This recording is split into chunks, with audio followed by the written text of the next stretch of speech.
Et bonjour à tous, on se retrouve pour cette deuxième vidéo unboxing. Donc double unboxing même, puisque on va d'abord unboxer donc, le joli petit Dutz que j'ai gagné chez Remagri. Je le salue et je le remercie encore. Voilà, très très beau cadeau et qui tombait du coup à point nommé, puisque dans le shopping que j'avais fait, dans les miniatures que j'avais acheté, j'avais acheté cette GMD 355, donc une jolie petite faucheuse qu'on va déballer également, et je pense que les deux ensemble ça formera à mon avis un ensemble qui devrait être plutôt pas mal. Voilà, allez, on attaque tout de suite avec le Dutz. Donc Dutz Agrotron X720 de la marque CQ.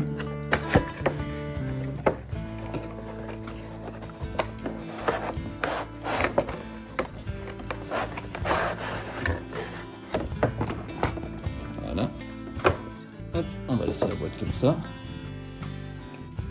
Alors bon, on dirait déballage assez simple, je crois qu'il n'y a pas de fixation dessous, non. Donc voilà. On va dire, quand même, il y a de belles pièces en métal, il y a pas mal. Quand même pas mal de plastique aussi. Après ça reste un sympathique modèle. Moi j'aime bien en plus la marque Dutz, c'est une marque que j'aime pas mal, avec laquelle j'aime aussi pas mal jouer en farming. Pour ceux qui me connaîtraient pas. Donc franchement, voilà, une petite miniature franchement de qualité quand même. Clairement, on va dire pas mal de pièces en métal. Alors tiens, je sais pas. Est-ce qu'on a des pièces qui s'ouvrent? J'ai pas l'impression par contre. Ça, je pense qu'il n'y a pas de... On a juste les rétroviseurs qui se déplient. Ça, oui. Je suis pas certain qu'on ait... Je pense que les portières, ça m'a pas l'air de s'ouvrir. Donc bon, on va dire CQ, je pense que ça reste quand même... Ça reste une marque de... Je dirais une miniature. On va dire assez, première approche, on va dire tout simplement. Mais ça n'empêche que ça fait plaisir. Ça fait un joli tracteur. Devant 18. Alors ça, le triangle, je vois que je suis pas trop connaisseur. Je sais pas forcément à quoi ça sert ou comment on s'en sert. Si on peut le décrocher un coup comme ça pour mettre plus droit.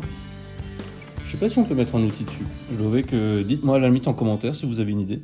Moi je dois que je sais pas forcément trop ce que l'on peut faire avec ce triangle. Après l'intérêt par contre à l'arrière, on a le système d'accroche, donc il est en métal.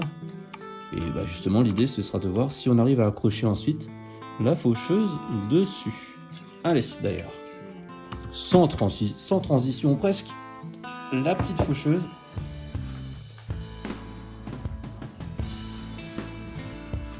Alors, comme dit, GMD 355.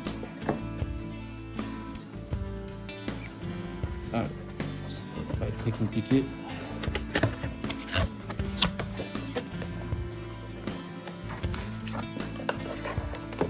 Oui.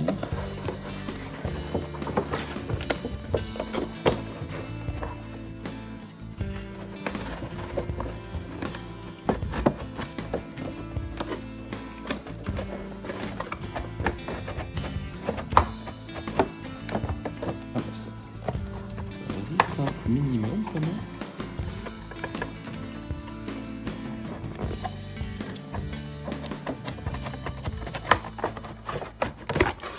Ok, nous y voilà. Allez.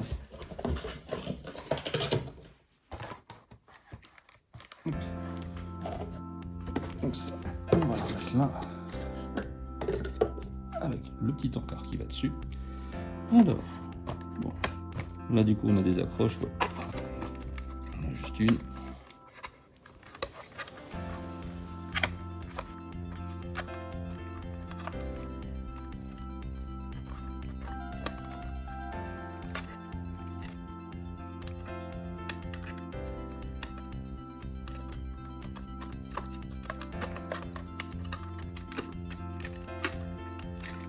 Voilà. C'est juste posé. On a une deuxième accroche là. Parce que ça c'est carrément ici.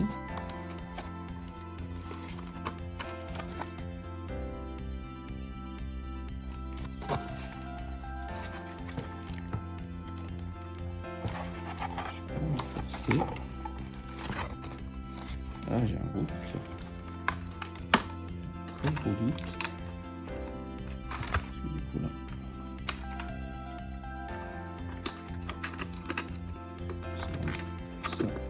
Ça passe sur la barre.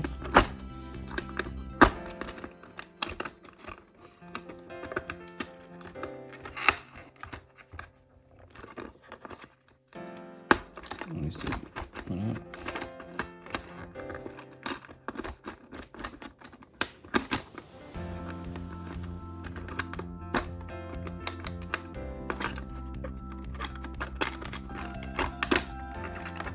Ok, on l'a eu.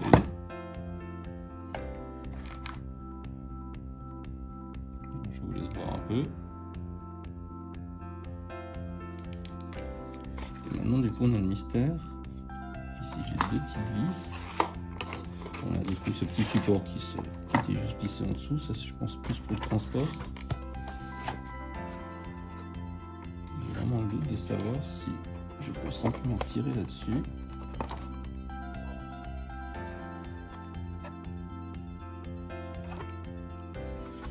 Il faut que je le dévisse. Écoutez, je vais vous faire un petit cut et je reviens. Bien, alors on se retrouve. Donc effectivement, je vous confirme que le petit tournevis, ça aide bien pour aller attraper des petites vis comme ça. Donc il faut avoir quand même un tournevis d'un petit gabarit parce que effectivement, maintenant on peut l'enlever. Alors vous voyez que du coup, il y a quand même une partie qui a souffert. Donc à la base, vous avez les deux vis qui sont là en dessous. Donc moi, il y en a une, je l'ai enlevée après. Et ce qui vous permet ensuite d'accéder à une vis qui est tout au fond de cet emplacement-là. Et qui lui, du coup, vient libérer la faucheuse à cet endroit-là précisément. Voilà. Donc vous imaginez qu'ici, en fait, vous aviez ça qui vient se mettre. Et à l'intérieur, vous avez une petite vis qui vient se rigidifier sur ce point-là. Donc ça, maintenant qu'on a enlevé, et ben forcément, ça fonctionne beaucoup mieux. Donc il y a une partie, j'ai d'abord cru que je pouvais peut-être sortir par le sommet, mais non. Et donc maintenant qu'on a ça, et ben regardez, on va venir quand même replier un peu ça. Et celle-là, on va venir la glisser ici. Voilà. Alors l'équilibre là est assez fragile, pour être clair. Peut-être que je remettrai le pied juste ici. Vous me direz peut-être ce que vous en pensez ou comment. Mais sinon en tout cas, voilà ce que ça donne une fois les deux montés. En tout cas déballés, parce qu'il n'y avait pas forcément grand chose à monter, mais en tout cas les deux déballés. Et voilà l'ensemble que ça va donner. C'est plutôt sympathique. Alors ça reste assez fragile comme équilibre. Je pense que ça tiendra un peu mieux comme ça en position de fauche. Je vais le mettre en face. Voilà.